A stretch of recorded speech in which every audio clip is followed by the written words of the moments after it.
I created this video to show how we take our ITero STL files and get them print ready as hollow models, and there's two different scenarios I'm going to show you.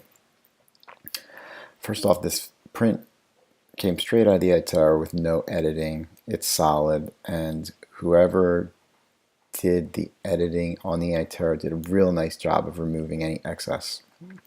A lot of times we have to do multiple plane cuts to get rid of any excess artifact, and there's actually none here, so we really only need to do one plane cut today. So we're going to do edit, plane cut, and we always do a distal plane cut. Just so you're familiar, the plane cut is basically a big slice that cuts through, right? We can move it up, down, change the angle, things like that from this, and this arrow is important because it flips what's being cut. What we see is what stays. So what I'm going to do is hold the left mouse button down and drag across, release, and you see that's where it's going to put my cut. If I flip that button, you can see right there it's going to cut straight across the back. Now when we're making that cut, we want to make sure that this angle is pointing away from this tooth, from those teeth. And we also want to make sure that we're seeing a solid color on both sides. Sometimes by scrolling in and out, you'll see that it gets hollow, like that pink that you see periodically. As long as we don't see pink, solid green, we're good to go and accept. Now, the next thing we're going to do is we're going to hollow it. And I tend to like 3 millimeters or more for our thickness, because anything less than that, we do see things breaking sometimes. I'm also going to generate 2 holes.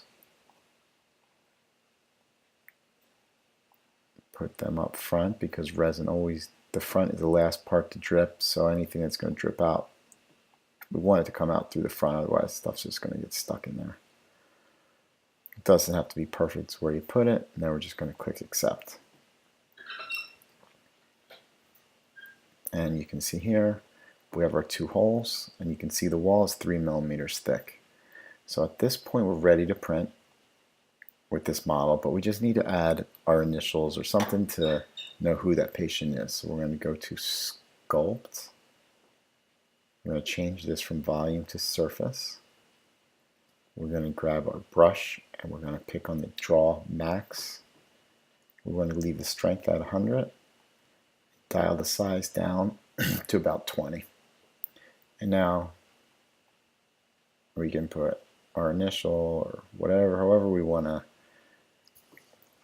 identify that patient's case, and good to go. So this guy is ready to print, and basically what we'll do is we're going to print right on these flat heels we created.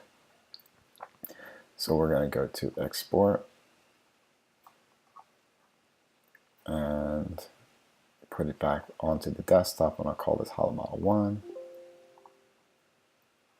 And after this, now we're ready to go on to the next step to do a full hollow. So that's almost a partial hollow, we'll call it. So what we're going to do now is do another plane cut. And actually, before I stop, you should always click Analysis and Inspector. It's going to look for holes or errors in the print. Didn't find any, so that's good. But you should always do that. Inspector, auto repair all if it finds mistakes. So we're going to now go to another plane cut. I'm just going to use my mouse again. And we want to hit this so it knows which direction we're cutting. Now let's see if we can find it. Okay, there you go. And as you scroll in and out, you'll see the pink is what we don't want. We want to keep going until we see solid green.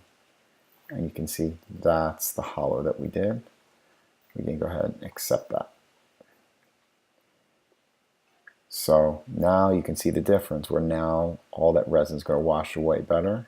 When we stick it in our curing lights later, that's going to cure. So we don't have to worry about uncured resin sitting inside there and just being messy. But now we have to worry about when we take this off the build plate, the pressure of taking it off will sometimes fracture this in the front. So now you're stuck reprinting everything. So a way around that is we add, it's called a model base. Click append, click yes. And you have to make the screen a little bigger now and kind of zoom out because it's way down here, usually pretty far away. But in order to get it closer, we're going to click the T for transform, and that's going to let us move it closer. Now if you grab this little triangle, it lets you move it a little bit better in space, and you can see it got me a lot closer. Now we want the skinnier portion to face away from the model, and that's because when we go to take it off, we're going to wedge our knife removal tool under here and pop it out.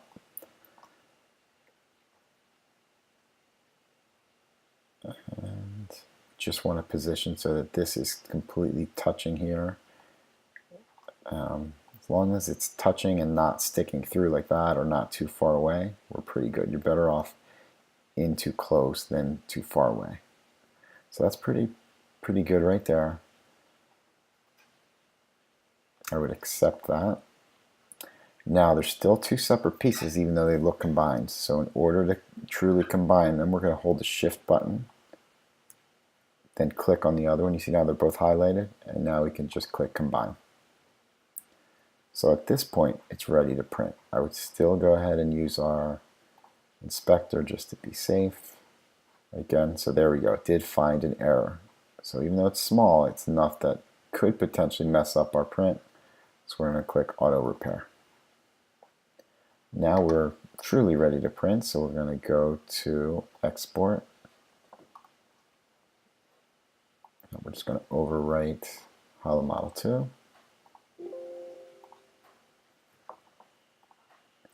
And there we go, we're good to go. Now we just drag them into our printer, and you can see this is what they look like. So you can see there's the model that we created with the two holes. And again, resin would drip through here. Here's the completely hollow model that we created. And we just set that to sit right on the platform. So either way, we have a lot of space to fit, a lot of models on this tray. And it actually almost looks like we can fit more without that base. So that's good to know too, but we can rotate it, do whatever we want to fit more in there. But that's all, folks.